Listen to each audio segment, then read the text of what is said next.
Pendidikan itu sebenarnya adalah tanggung jawab bersama, tidak hanya seorang guru aja. Jadi bahwasanya di sini tanggung jawab pendidikan itu adalah pada siswa itu sendiri, kemudian juga pada orang tua dan pada guru.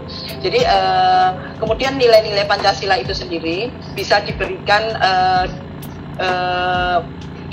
pada anak itu dengan cara memberikan contoh atau tauladan. Jadi contohnya aja, misalnya kita pada saat menyuruh anak kita untuk beribadah, terutama kalau umat Islam biasanya adalah sholat, karena itu adalah 5 waktu ya.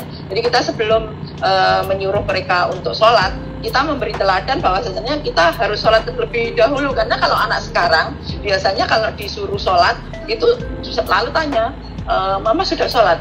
Oh Mama ya belum, kenapa saya harus sholat? Nah seperti itu. Jadi orang tua itu juga memberikan contoh nilai Pancasila, tidak hanya menjadi tanggung jawab guru. Karena kalau di sekolahan saya, kalau pas bukan masa pandemi seperti sekarang, ada kegiatan sholat berjamaah, yaitu pada waktu sholat zuhur berjamaah. Jadi itu antara guru dan siswa sholat bersama-sama. Nah seperti itu salah satu contoh. Kemudian juga memberikan contoh untuk selalu berbagi. Berbagi itu tidak harus yang muluk-muluk misalnya ya. Kita berbagi itu misalnya di sekolah tersebut ada siswa, ada temannya, atau ada teman anak kita yang sedang sakit. Nah kita memberikan contoh untuk menjenguk. Jadi itu adalah salah satu contoh berbagi yang paling mudah dan paling murah ya, menjenguk orang sakit misalnya.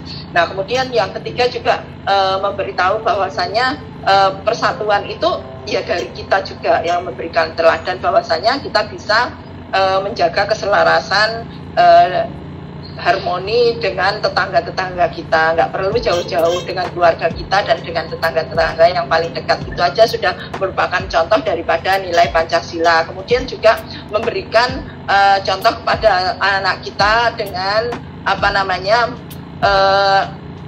memberi kebebasan untuk berpendapat. Bahwasanya sebagai orang tua maupun sebagai guru, kita memberikan contoh kebebasan berpendapat tapi yang bertanggung jawab. Kemudian yang ketiga juga kita memberikan contoh dalam berkeadilan sosial, adil dalam hal misalnya kalau saya di sekolah selaku guru memperlakukan siswa itu sama,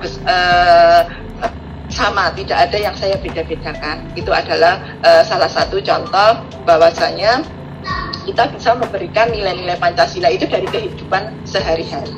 Jadi tidak harus memberikan harus dihafalkan dari nilai-nilai Pancasila yang segitu banyak, tidak. Tetapi dari contoh kehidupan sehari-hari itu kita bisa menjadikan anak kita, generasi muda kita menjadi seorang yang bertanggung jawab, seorang yang berakhlak, seorang yang mau berbagi, dan seorang yang menghargai pendapat orang lain.